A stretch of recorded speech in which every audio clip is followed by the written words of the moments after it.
Every night, my wife or I will sit down with our son Camden and go through a bedtime routine. And part of that routine is reading 3 books. We recently got him this Bible story book, and in it is the story of David and Goliath. And I've had a hard time getting him interested in this particular book, so I was selling it big time one night. I was giving it my best at a Goliath voice and mocking the Israelites, and then talking about how brave David is and how he stood up to Goliath and fought him when no one else would.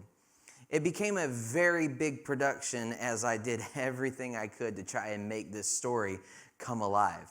Camden then got into it, and after hitting me in the head a few times and reading the story multiple times, I tried something new and I tried to start explaining each page. We got to the page where Saul had given David all his armor and his sword, and in the photo, David was depicted as this little boy and was overwhelmed by all this armor that Saul had given him. As we turned the page, we saw a small scene with Saul's armor scattered behind David, and David is leaning over a brook, gathering 5 smooth stones for his slingshot.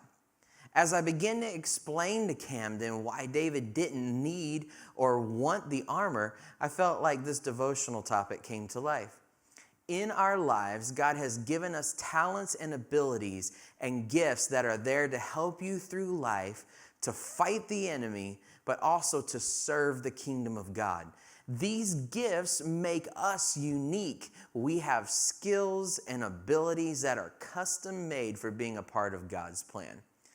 Now, I've seen and heard way too many times the excuse, well, if only I could play an instrument, or if only I could sing a solo.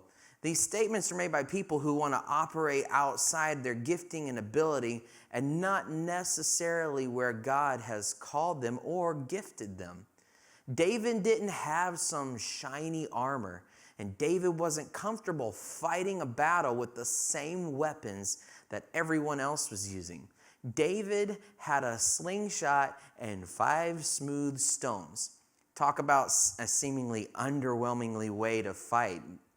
He's about to take on a giant that's over 9 feet tall, that's equipped with armor and a sword. And this young man, here he is with a slingshot and some rocks.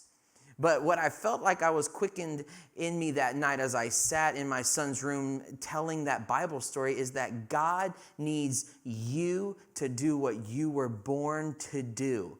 To use the gifts that you've been gifted with and use the skills you have developed for His glory and for His kingdom. A slingshot seems like a very poor choice of a weapon against a giant, unless it is your weapon of choice, and that it was used for years to fight off lions and bears and defend your flock. You see, God needs you. He needs your skills and abilities and gifts, whether it's singing or talking to people or parking cars or running media or organizing an event or mentoring a teen or teaching a child or even changing a diaper. If you're good at something, there is a place for you, and it's valued, needed, and wanted in the kingdom of God. So, practical application. Here we are in a local church, Atlanta West Pentecostal Church. We have a gift assessment tool that can help you with realizing and developing those gifts, and we will be glad to work with you on it. We also have many, many ministries that need talented people just like you. While there are some requirements for ministry involvement, we would be glad to help work with you towards the goal of realizing your potential gifting and finding a place for you here at Atlanta West Pentecostal Church. So, you should go visit our website at awpc.org, then click on resources, and then the ministry finder.